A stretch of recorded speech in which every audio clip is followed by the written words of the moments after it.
Assalamu alaikum. Hope you are doing good. In our last video, we have covered failure of theories which are necessary in designing or checking safety of any loading member in machines. Now, in this presented lecture, we will try to solve some real life problems using failure theories for better understanding physical life correlations. Before watching this video, if you have not gone through theories of failure lecture, I would suggest to jump onto that first before watching this video. Link of failure theories lecture is given in the description below, and if you are already on the same page, then let's get started with this example in which plane stress case is shown of a critical point of a steel machine component in a plane. One stress is tensile being generated, and one is compressive, and the given in our given data yield strength is 250 megapascal, and we have to determine factor of safety using maximum shearing stress criterion, Tresca theory, and maximum distortion energy theory, von Mises theory.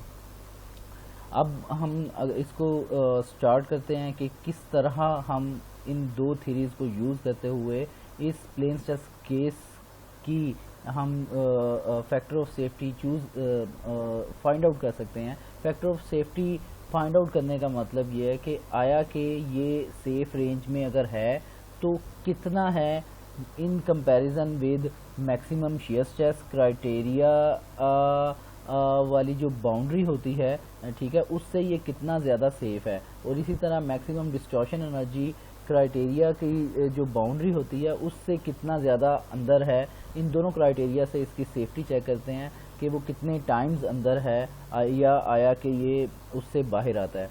तो हमें सबसे पहले given जो state of stress है इसकी Mohr circle draw करना है. Mohr circle draw करके इसकी सिग्मा उससे पहले सिग्मा एवरेज और फिर फर्दर इसकी रेडियस की वैल्यूज़ जो कि they are very easy to find out because mechanics of material, strength of material में ये स्टूडेंट्स की अब यूएल प्रैक्टिस है कि ये बहुत इजीली फाइंड कर सकते हैं. खैर, तो अगर ये जब चीज़ें निकल आती हैं तो we can easily construct and find principal stresses and maximum shear stress. For example, if we have computed two principal stresses sigma A and sigma B plus 85 and minus 45 megapascal and maximum shearing stress as and maximum shear stress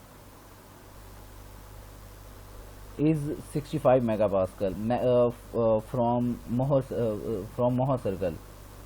okay, जो हमें yield strength दी गई है इस same material की, that is 250 megapascal. Okay, तो ये हमने इसका मोहर सर्कल ड्रॉ करके जो वैल्यूज़ हमें चाहिए थी वो हमने फाइंड आउट कर ली, जो कि यहाँ पे प्रेजेंट की गई हैं. 85 megapascal, minus 55 megapascal and 65 megapascal shear strength. Okay, now according to maximum shearing stress criteria, हमें पता है कि जो हमारी maximum shear stress है, जो maximum shear stress होती है, that should not exceed shear stress at yield point. तो shear stress at yield point जो होती है वो half of normal stress at yield point होती है. Half normal stress at yield point is given 250 megapascal, whose half will be equal to 1 to 5 megapascal. So हमारी yield point के ऊपर जो शियर स्ट्रेस होगी वो 1 to 5 मेगापास्कल है. और 3D मोहर सर्कल से जो हमें शियर स्ट्रेस की वैल्यू देखने को मिलेगी, 3D मोहर सर्कल से जो हमें C to D 65 मेगापास्कल हमें देखने को मिलती है. ठीक है, ये इस वैल्यू को we have to compare with our this value कि ये इससे ज़्यादा है या कम है. Obviously it is far less than this given value. खैर, और फैक्टर ऑफ सेफ्टी की अगर बात करें कि मैक्सिमम शियर स्ट्रेस क्राइटेरिया में यही होता है कि हमें मोहर सर्कल से जो मैक्सिमम शियर स्ट्रेस की वैल्यू है उसको यील्ड स्ट्रेंथ पे आने वाली शियर स्ट्रेस के मुकाबले में वो कितनी है, तो अगर इसको आपस में कंपेयर करें तो हमारे पास फैक्टर ऑफ सेफ्टी 1.292 आता है। ये ऑलमोस्ट हाफ के बराबर जनरेट हो रही है। So it is for safe, almost twice safe. तो हम कह सकते हैं कि मैक्सिमम शीयरिंग स्ट्रेस क्राइटेरिया के according this system is safe. Now by using maximum distortion energy criteria whose statement is this, यानी कि ये एलिप्स की इक्वेशन होती है। अगर सिग्मा वाई की हम बात करें तो इसमें क्योंकि हमने factor of safety find out करना, फैक्टर ऑफ सेफ्टी को अगर इंट्रोड्यूस करें तो हमारी इक्वेशन इस तरह कंप्यूट होती है। और फर्दर आगे अगर हम चलें तो हमें अच्छी तरह पता है कि ये मैक्सिमम स्ट्रेस है और प्रिंसिपल स्ट्रेस, ठीक है, maximum and sigma B is minimum. And as we have both this value, sigma is 85 megapascal and sigma B is -45 megapascal from our this Mohr circle यहाँ पर 85 मेगापास्कल हमने compute की है और minimum -45 megapascal. So we are going to put here these two values, and we also know sigma y is given value sigma 250 megapascal, which is 250 megapascal. By after putting these values we can compute for the factor of safety, which will be equal to 2.19. So it is more than twice safe according to our maximum distortion energy criteria. तो हम ये कह सकते हैं कि ये उससे twice safe है। और इसको अगर हम अपनी मैप पे देखना चाहें तो हम ये कह सकते हैं कि ग्राफिकली अगर हम प्रेजेंट करना चाहें तो हम इसको प्रेजेंट कर सकते हैं मैक्सिमम शियर स्ट्रेस क्राइटेरिया के ये एनवेलप पर, जो कि ट्रेस्का थ्योरी का एनवेलप कहलाता है, और इसी तरह वॉन माइसिस के एनवेलप जो कि एलिप्टिकल शेप में है, इनके एनवेलप पर हम इसको प्रेजेंट करें रिजल्ट्स को, तो हमारे पास जो एच पॉइंट आता है जो गिवन स्टेट ऑफ स्ट्रेस का है वो 85 megapascal and -45 megapascal. H will be here. So after joining O to H and passing the straight line from these two intersections we will get T point and M point। और यहाँ पर अगर हम देखें तो O T divided by O H, ये हमें factor of safety, ये ग्राफिकल अगर हम मेजर करें distance O to T and O to H, इनको हम अगर डिस्टेंसेस को डिवाइड करें तो एग्जैक्टली हमें फैक्टर ऑफ सेफ्टी वही मिलेगी जो हमने ऊपर कंप्यूट की है 1.292।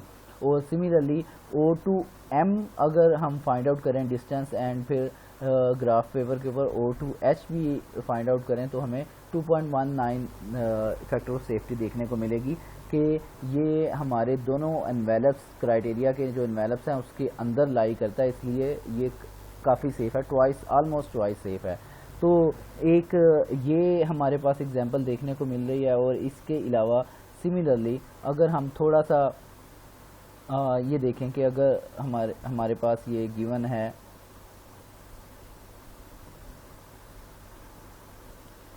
If we have this example of a beam, overhang beam, और इसके ऊपर मल्टी कोई लोडिंग्स हैं 29 kips and some uniformly distributed load in terms of your registration number so that every student will get different loading। तो ये अगर हमारे पास एक ये बीम है और इसके ऊपर कोई लोडिंग है तो ऑब्वियसली इसके अंदर बहुत सारी बेंडिंग मोमेंट्स हर पॉइंट पे वेरी करेंगे एंड शेयर फोर्सेस वेरी करेंगी। तो इसमें हमें यील्ड स्ट्रेंथ की वैल्यू दी गई है इस बीम के मटेरियल की जिसका हमने ये कंस्ट्रक्ट करना है 36 KSI। इसी तरह अलाउबल वैल्यूज़ नॉर्मल स्ट्रेस की और shear स्ट्रेस की दी गई हैं 4 KSI एंड 14.5 KSI रिस्पेक्टिवली। और and we have to after using these values और हमें सजेस्ट करना है कि वाइड फ्लैंज शेप का कोई बीम जो है वो अपेंडिक्स सी से हम देखकर इस बुक की, जो कि बियर एंड जॉनस्टन को हम रेफ़र कर रहे हैं, बियर एंड जॉनस्टन की बुक को, तो उस बुक से हम अपेंडिक्स सी यूज़ करते हुए वहाँ से एक सजेस्ट करेंगे जो वाइड फ्लैंज का हो।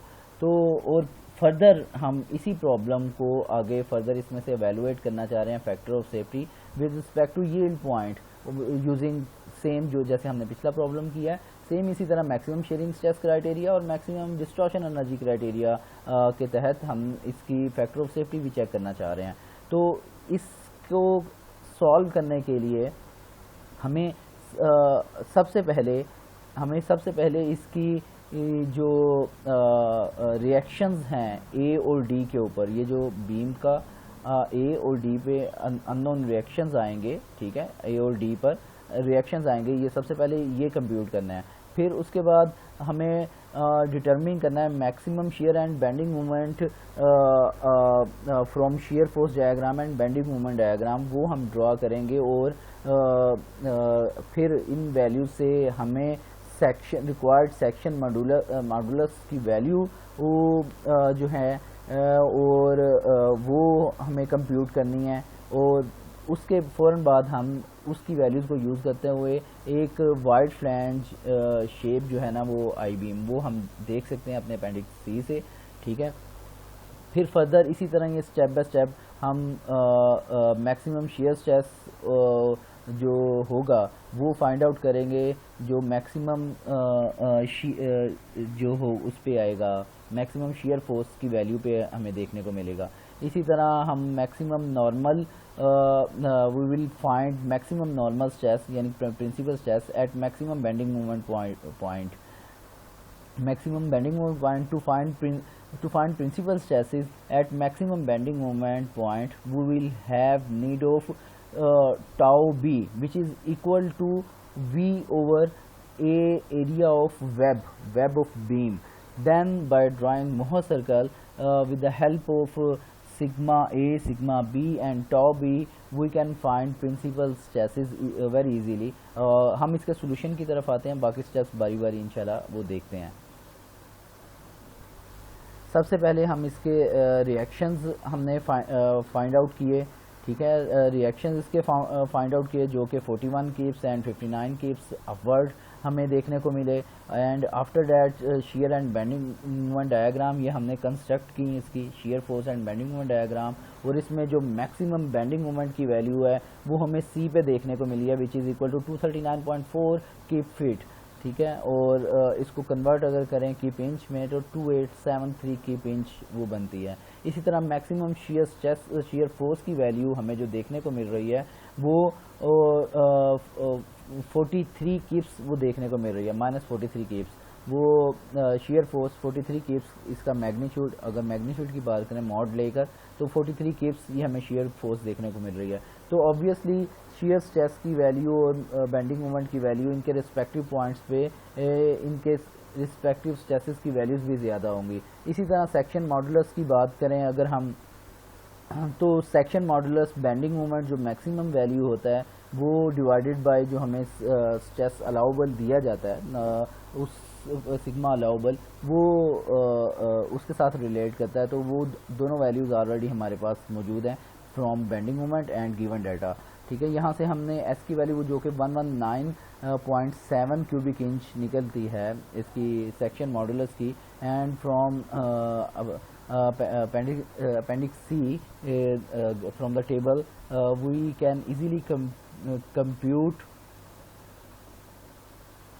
or select W2162 which is near to our given S value but it is much wider, so हम दूसरों को निगलेक्ट करते हुए इस वाइड फ्लैंज वाले सेक्शन को वो चूज़ कर लेंगे और इसी की वैल्यूज़ को आगे हम यूज़ करते हुए अपना प्रॉब्लम बाकी सॉल्व करते हैं। फिर फर्दर हमारी maximum shear stress will obviously will be represented at maximum shear force value। तो हमारी जो मैक्सिमम shear force वैल्यू है वो 43 की उसकी वैल्यू थी, 43 उसकी कीप वैल्यू थी, वो यूज़ करें, और एरिया ऑफ वेब जो कि थ्रू आउट सेम है वो उसको हम यूज़ करें, तो हमारे पास शियर स्ट्रेस की वैल्यू जो मैक्सिमम आया 5.12 KSI आएगी। ये ऑब्वियसली वो पॉइंट, ये वो वाला पॉइंट है जिस पे के ऊपर हमारे पास मैक्सिमम शियर स्ट्रेस की वैल्यू देखने को हमें मिलती है। और मैक्सिमम शियर स्ट्रेस की वैल्यू हमारे पास ये इस पॉइंट के ऊपर है, डी पॉइंट के ऊपर 43, तो ये डी पॉइंट के ऊपर किया। अब अगर हम principal stress at point B check करें, प्रिंसिपल स्ट्रेस पॉइंट बी पे इसलिए देख रहे हैं क्योंकि हमारे पास बेंडिंग मोमेंट की वैल्यू बी के ऊपर ज़्यादा आ रही हैं। तो ये देखें, हमारे पास जो बेंडिंग मोमेंट की वैल्यू है वो बी सी के ऊपर ज़्यादा आ रही है, बेंडिंग मोमेंट की वैल्यूज़। तो हमारे बेंडिंग मोमेंट की वैल्यू मैक्सिमम क्योंकि सी पर है, तो हम सी लोकेशन को यूज़ करते हुए इसका क्रॉस सेक्शन ड्रा करेंगे। सी लोकेशन पे जो इस बीम का क्रॉस सेक्शन है वो कुछ इस तरह हमें नज़र आएगा, ठीक है। तो इस लोकेशन के ऊपर जो हमारा क्रॉस सेक्शन है वो उसमें दो पॉइंट्स, एक टॉप पे ए पॉइंट और एक उससे नीचे फ्लैंज के बॉटम में एक पॉइंट बी है, जहाँ पर हमारा ये वेब और फ्लैंज आपस में मिले हैं। ये वर्टिकल चीज़ को वेब बोलते हैं और ये हॉरिजॉन्टल चीज़ को फ्लैंज बोलते हैं।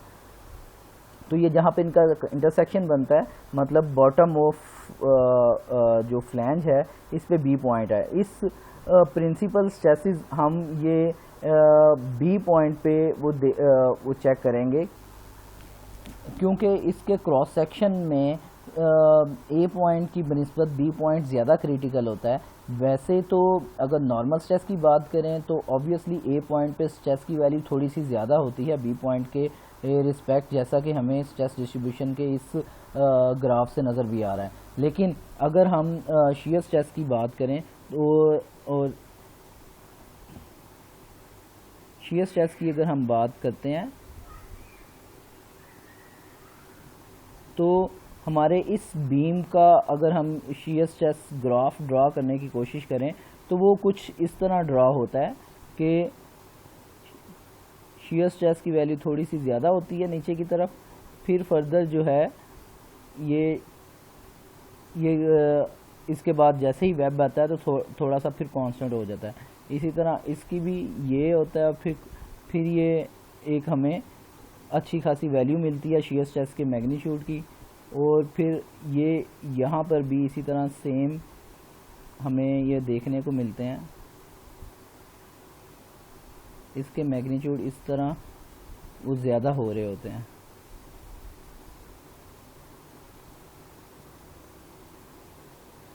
ठीक है, तो इसका जो ट्रेंड होता है वो कुछ इस तरह को देखने को मिलता है कि इसके फ्लैंज के अंदर बहुत कम वेरिएशन, थोड़ा सा बस बढ़ता है, और लेकिन इसके बॉटम पे बी पॉइंट के ऊपर ये देखें, ये ए पॉइंट के ऊपर हमें शियर स्ट्रेस की वैल्यू देखने को मिलती है टाउ ए, जो कि ये यहाँ पर रिप्रेजेंट हो रही है, और ये जो टाउ बी है, ठीक है, ये बेसिकली हमें इस यहाँ पे देखने को मिलती है टाउ बी, ठीक है। और सेंटर में ऑब्वियसली बहुत ज़रा इससे भी ज़्यादा इसकी वैल्यू होती है, लेकिन ए पॉइंट की बनिस्बत बी पॉइंट ये ज़्यादा क्रिटिकल होता है क्योंकि यहाँ पे शियर स्ट्रेस की वैल्यू अचानक से वो ज़्यादा हो जाती है। इसकी हम डेरिवेशन या ज़्यादा डिटेल में नहीं जाएंगे, लेकिन अभी आप सिर्फ यही जहन में रखें कि जब वेब स्टार्ट होता है तो शियर स्ट्रेस अचानक राइज करती है, ठीक है। नॉर्मल स्ट्रेस की वैल्यू चाहे थोड़ी सी कम होती है लेकिन शियर स्ट्रेस की वैल्यू ज़्यादा राइज कर जाती है। और हम एज ए क्योंकि थ्योरीज ऑफ फेलियर में हमने डिटेल से इस चीज़ को अंडरस्टैंड किया है कि shear stress contributes a lot और play major role in distorting the material और making the material fail। तो हमें इस शियर स्ट्रेस के इस ट्रेंड को निगलेक्ट नहीं कर सकते, इस वजह से हम बी पॉइंट के ऊपर पहले अपनी principal stresses at point B ये कंप्यूट करना चाह रहे हैं, ठीक है। तो हम स्टार्ट करते हैं यहाँ पर प्रिंसिपल स्ट्रेसेस कंप्यूट करना। तो ये हमारे पास ऑलरेडी फार्मूला है जो हमने बीम के चैप्टर में पढ़ा हुआ है, sigma A is equal to M maximum over S. यहाँ पर जो मैक्सिमम है वही वैल्यू यूज़ करेंगे, क्योंकि क्रॉस सेक्शन जो है हमारा वो इस पॉइंट पर है, सी पॉइंट के ऊपर, ठीक है। ये सी पॉइंट के ऊपर लोकेशन है जहाँ पर मैक्सिमम बेंडिंग मोमेंट की वैल्यू है हमारे पास।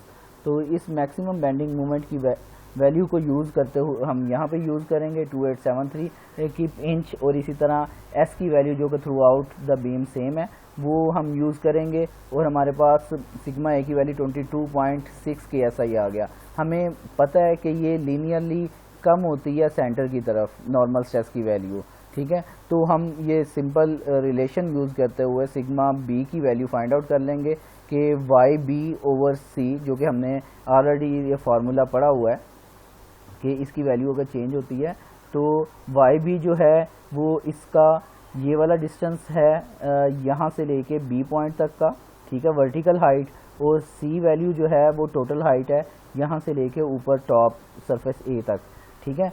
तो और ए बी की वैल्यू जो हमने स्ट्रेस इसकी निकाली है, तो ये हमारे पास ये यहाँ से निकलेगा। ये कोई ख़ास वो नहीं है, ये बस जस्ट एक डायरेक्ट रिलेशन है कि जैसे ये सी डिस्टेंस सेंटर से लेके आउटर मोस्ट सी डिस्टेंस पे, अगर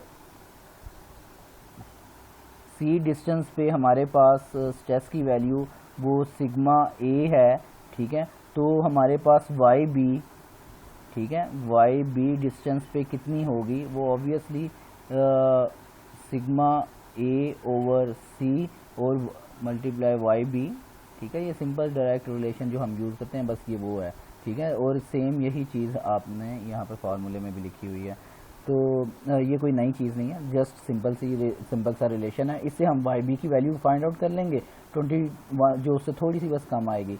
अब यहाँ पे ज़रूरी चीज़ कि हमने शीयर स्ट्रेस भी निकालनी है, shear stress at B point.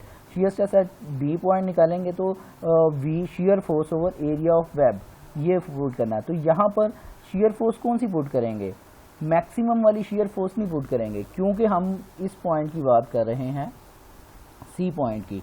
हम अभी सी पॉइंट पर हैं जिस पे बेंडिंग मोमेंट हमने मैक्सिमम पुट किया है, तो हम सी पॉइंट के ऊपर ही जो हमें शीयर फोर्स मैक्सिमम देखने को मिल रही है 12.2 किप्स, ठीक है, हम यही वाली वैल्यू पुट करेंगे जो सी पॉइंट पे देखने को मिल रही है। हम ये 43 वाली वैल्यू नहीं पुट करेंगे, क्योंकि right now we are talking about C location, ठीक है। सी लोकेशन की हमने बात की हुई है, और सी लोकेशन पे जो फर्दर बी पॉइंट है ए से नीचे वाला, उस पे हम प्रिंसिपल स्ट्रेसेस निकाल रहे हैं। तो सी पॉइंट पे शियर स्ट्रेस 12.2 है, और हम यहाँ पे 12.2 पुट करेंगे शियर स्ट्रेस की वैल्यू फाइंड आउट करने की 12.2, और एरिया ऑफ वेब वो हमारे पास ऑलरेडी टेबल में गिवन है 8.40 इंच स्क्वायर। वहाँ हम अपेंडिक्स सी से के टेबल से ये वैल्यूज़ देख सकते हैं।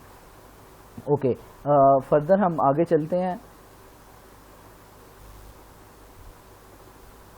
और बाय यूजिंग दीज 3 वैल्यूज़, ये जो हमारे पास 3 वैल्यूज़ हैं, सिग्मा ए, सिग्मा बी और टाओ बी, ये हमारे पास एक स्टेट ऑफ स्ट्रेस बन गई।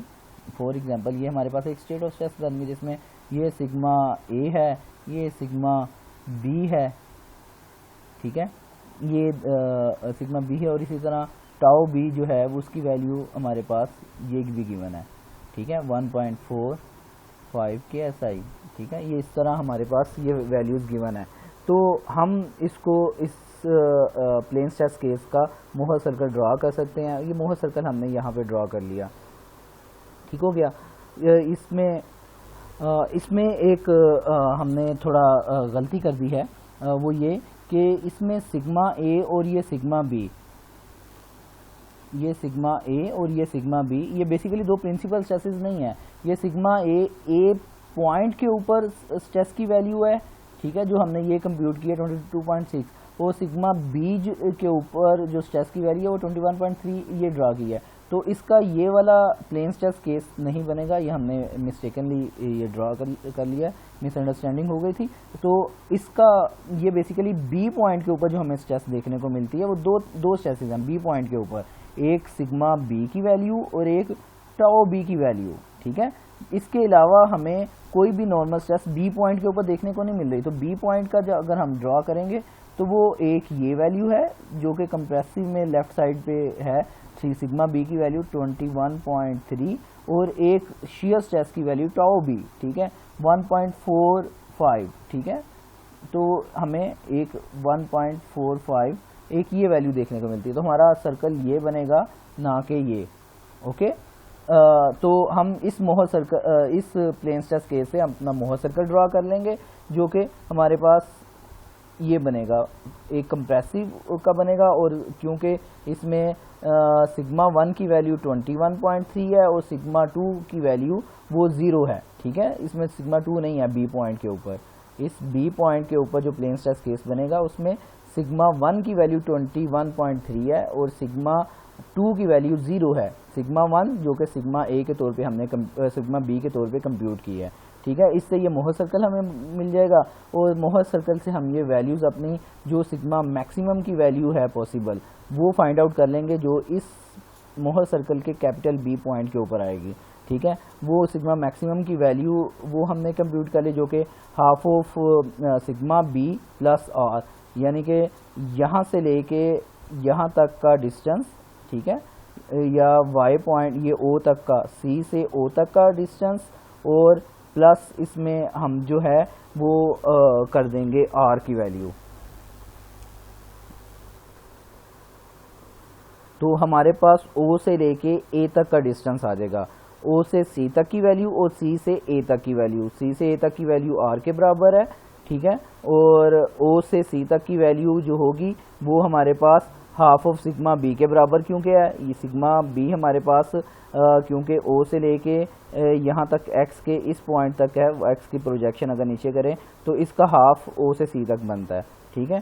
तो ये हमने सिग्मा मैक्सिमम की वैल्यू निकाल ली, जो कि लेफ़्ट साइड पे हमारे पास मैक्सिमम मैग्नीट्यूड आता है। अगर पॉजिटिव की बात करें तो पॉजिटिव में ओ से बी ये थोड़ी सी वैल्यू आएगी, लेकिन नेगेटिव में इसका मैग्नीट्यूड बहुत ज़्यादा है। तो हमें हमारे पास जो मैक्सिमम वो वैल्यू है ना इसकी मॉड में, यानी कि मैग्नीट्यूड में, ठीक है, वो 21.4 KSI है। जो पॉजिटिव में वैल्यू है ऑलरेडी, ठीक है, राइट साइड पर है ओ बी, वो इतना कम मैग्नीट्यूड है कि वो शायद फेलियर में कंट्रीब्यूट भी ना करे। तो हमारे पास जो क्रिटिकल वैल्यू है वो ओ से लेके एक्स के प्रोजेक्शन जो नीचे ओ से लेके ए तक की वैल्यू, ठीक है, ये मैक्सिमम मैग्नीट्यूड की वैल्यू है, ठीक है। ये हमने मोहर सर्कल से ये डाटा कंप्यूट कर लिया। अब आगे हमारे पास जो इस क्वेश्चन का पार्ट था उसमें यही कहा गया था कि evaluate factor of safety with respect to yield using maximum shearing stress criterion and maximum distortion energy criterion, ठीक है, यानी कि ट्रेस्का एंड वॉन माइसिस थ्योरी के जरिए फैक्टर ऑफ सेफ्टी जो है ना हमने चेक करनी है। तो हम इसको इस थ्योरी के तहत वो हम इसकी वो चेक कर सकते हैं, जबकि हमें याद है कि जो मैक्सिमम शियर स्ट्रेस क्राइटेरिया है वो बेसिकली ये डिफाइन करता है कि हमारी टाउ मैक्सिमम की वैल्यू जो है ना, ठीक है, वो इसके मुकाबले में यील्ड स्ट्रेंथ के वक्त जो शियर स्ट्रेस की वैल्यू है उसके मुकाबले में कितनी है। तो टाउ वाई की वैल्यू जो हमारे पास है जो होगी टाउ वाई की वैल्यू वो हमें पता है कि वो होती है हाफ ऑफ सिग्मा वाई के, और सिग्मा वाई की वैल्यू ऑलरेडी इसमें गिवन हो प्रॉब्लम में हमें दी गई है। सिग्मा वाई की वैल्यू 36 KSI है। 36 KSI की यहाँ पे पुट करें तो जो इसका आता है वो हमारे पास 18 KSI की वैल्यू आ जाएगी, ठीक है। तो हमारे पास 18 KSI की ये वैल्यू है जिसके साथ हमने कंपेयर करना है अपनी टाउ मैक्स की वैल्यू को। टाउ मैक्स हमारी मोहर सर्कल की मैक्सिमम वैल्यू जो है वो ये है, ठीक है, यहाँ से लेके यहाँ तक, जो कि रेडियस के बराबर है। तो यहाँ से ये अगर हम ये रेडियस की वैल्यू कंप्यूट करें ये वाली, ठीक है, तो ये रेडियस की वैल्यू को कंप्यूट करके हम इसके साथ चेक कर सकते हैं कि वो इससे ज़्यादा है या कम है। तो ये रेडियस की वैल्यू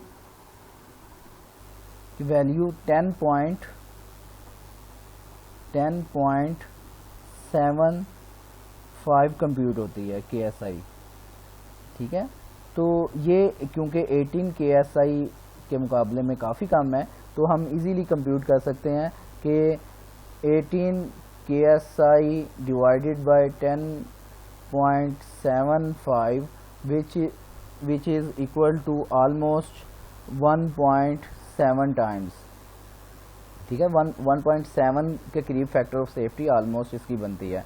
तो हम कह सकते हैं कि मैक्सिमम शेयर स्ट्रेस क्राइटेरिया के तहत ये सेफ है और इसकी वैल्यू फैक्टर ऑफ सेफ्टी की 1.7 फैक्टर ऑफ सेफ्टी ऑलमोस्ट आती है, ठीक है। इसी तरह अगर हम बात करें further maximum distortion energy criteria, जिसकी स्टेटमेंट हमें देखने को ये मिलती है, ठीक है, और इसमें हमारे पास जो वैल्यू है इस सी पॉइंट के ऊपर, ठीक है, सॉरी जो स्मॉल बी पॉइंट है क्रॉस सेक्शन का, उसके ऊपर हमने जो स्ट्रेसेस की वैल्यूज कंप्यूट की हैं, उसमें प्रिंसिपल स्ट्रेसेस की वैल्यू एक मैक्सिमम जो स्ट्रेस की वैल्यू है पॉजिटिव में वो यहाँ पर बी पॉइंट तक है, ये हम कंप्यूट कर लेंगे ओ से बी, जो काफ़ी कम है, पॉजिटिव में आएगी। और एक नेगेटिव में वैल्यू जो है वो ओ से ए तक है, वो हम कंप्यूट कर लेंगे, वो सिग्मा बी के तौर पे एक्ट करेगी इस फार्मूला में, ठीक है। एक ओ से बी तक वेरी स्मॉल पॉजिटिव में और एक ओ से ए तक नेगेटिव में, एक मैक्सिमम और एक मिनिमम प्रिंसिपल स्ट्रेस। इन दो स्ट्रेसेस को हम इस रिलेशन में यूज़ करेंगे और सिग्मा वाई ऑलरेडी 36 की ऐसा ही दिया गया है और यहाँ से हम फैक्टर ऑफ सेफ्टी इसकी कंप्यूट कर लेंगे और इसको हम कमेंट कर सकते हैं कि आया कि मैक्सिमम डिस्टॉर्शन एनर्जी क्राइटेरिया के तहत ये चीज़ हमारी सेफ है या नहीं है। अगर है तो और फैक्टर ऑफ सेफ्टी की वैल्यू 1.8 आती है, 2 या 2 के करीब आती है, वट एवर जितना भी, तो हमारा ये भी पूरा हो जाएगा। और last but not the least हमें जो है ना ये फिल करना है question marks of interest and मॉन मासेस एंड वेलप्स फिगर, ये जो हमें दी गई है ना, ये इसमें ये पुट करना है। तो हमारे पास वैल्यू पॉजिटिव में दी गई है, बहुत कम सी है, जो प्रिंसिपल स्ट्रेस की वैल्यू है इस पॉइंट पे, ठीक है, इस पॉइंट पे प्रिंसिपल स्ट्रेस की वैल्यू जो है वो बहुत कम है ओ से बी, ठीक है। एक ये पॉइंट और एक सिग्मा बी की जो वैल्यू है वो ये पॉइंट बनता है, ठीक है, जो कि नेगेटिव में है। तो सिग्मा ए पॉजिटिव और sigma B negative, sigma B positive में अगर हम कहें, ठीक है, सिग्मा ए पॉजिटिव में राइट पे और सिग्मा बी हमारा जो है ना वो नेगेटिव में नीचे, यानी कि ये हमारा इस क्वाड्रेंट में ये ड्रॉ होगा, जिसमें सिग्मा ए की वैल्यू बहुत कम सी होगी और जो सिग्मा बी की वैल्यू है वो बहुत ज़्यादा होगी। तो हमारा पॉइंट ऑलमोस्ट इसके करीब कहीं या यहाँ तक ऑलमोस्ट हमारा आएगा, ठीक है, यहाँ पे कहीं ड्रॉ होगा। एग्जैक्ट वैल्यूज निकाल के उसको फिगर पे ड्रॉ भी किया जा सकता है और फिर ये लाइन लगा के इन पॉइंट्स को इसी तरह, जैसे यहाँ पर O2M और इसी तरह O2T ये पॉइंट्स ड्रॉ किए गए हैं। और अगर ग्राफ पेपर आपको दिया जाता है तो आप इन डिस्टेंसेस से भी फैक्टर ऑफ सेफ्टी कंप्यूट कर सकते हैं। तो ये थ्योरीज ऑफ फेलियर को हम इस तरह इम्प्लीमेंट कर सकते हैं अपनी रूटीन लाइफ के प्रॉब्लम्स के ऊपर और चेक कर सकते हैं कि हमारी चीज़ फेल हो रही है या नहीं हो रही। अगर चीज़ फेल नहीं हो रही तो वो आया कि किस कदर सेफ है, आया कि वो ऑन दी एज है, सेंटर में है इसके, या बहुत ज़्यादा सेफ है। तो आपको पता है अगर हमारा पॉइंट बहुत ज़्यादा सेंटर के करीब आ जाए तो इसका मतलब है वो उस पर मटीरियल बहुत ज़्यादा हमने लगा दिया हुआ है, तो हमें दोबारा से उसको रिकैलकुलेट करना चाहिए इन एनवेलप्स को यूज़ करते हुए और फिर डायमेंशंस निकालनी चाहिए। क्योंकि एक मटेरियल जिसमें स्ट्रेस जनरेट ही नहीं हो रही या बहुत कम जनरेट हो रही है, तो इसका मतलब है वो ओवर मटेरियल्ड है, ठीक है, उस पर वो ज़्यादा एक्सपेंस लगे हुए हैं। उतने मटेरियल में शायद हम 2 या 3 कंपोनेंट्स बना लेते, उसको 2 to 3 टाइम्स हम चीप बना सकते थे, कम मटेरियल में बना सकते थे।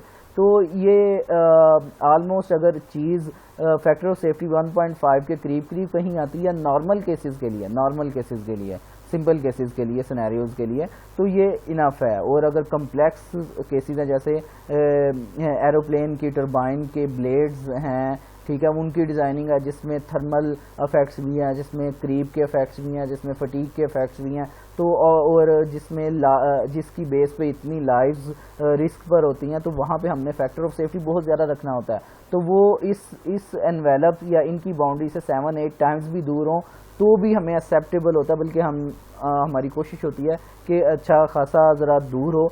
अनसर्टेनिटीज़ किसी भी किस्म की हों तो वो फिर भी हमारी इस एनवेलप की बाउंड्री के अंदर अंदर ही रहे।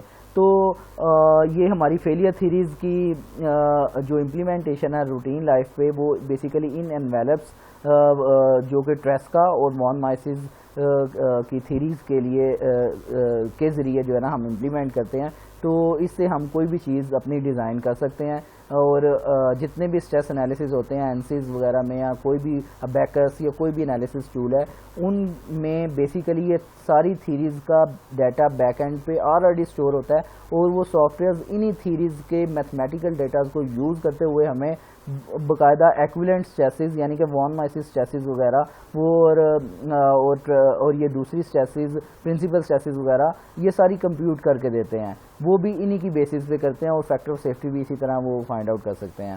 Hope you enjoyed the lecture, और आपको काफ़ी हद तक अंडरस्टैंडिंग हो गई होगी कि किस तरह हम फेलियर थीरीज़ को रूटीन लाइफ के प्रॉब्लम्स में इम्प्लीमेंट करते हुए अपनी रूटीन लाइफ की चीज़ों को सेव कर सकते हैं या डिज़ाइन कर सकते हैं। Best of luck.